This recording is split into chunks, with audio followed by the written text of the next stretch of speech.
ছেলে হবে না মেয়ে হবে, কোন সন্তান জন্মাবে, সেটা নিয়ে কিন্তু যারা মা বাবা আছে তাদের কিন্তু চিন্তার একটা বিষয় দাঁড়ায় বা নিজের মধ্যে চিন্তা করে থাকে।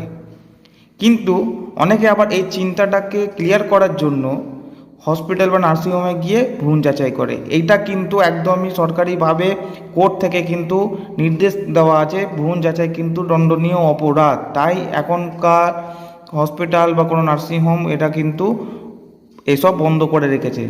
কিন্তু কিছু তান্ত্রিক জ্যোতিষী আছে, তারা এইগুলো কিন্তু হাত দেখে হোক বা ছক বিচার করে হোক, যেইভাবে হোক তারা কিন্তু ছেলে হবে না মেয়ে হবে এটা বলে দিচ্ছে। আর কিছু কিছু আছে তারা টাকাও ঠকে নিচ্ছে, 100% গ্যারেন্টি দিচ্ছে। কারো তো ছেলে পছন্দ, 100% গ্যারেন্টি দিয়ে বলছে যে তার ছেলেই হবে।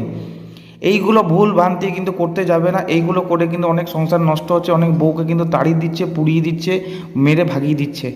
এটা কিন্তু করা যাবে না, টর্চার হচ্ছে।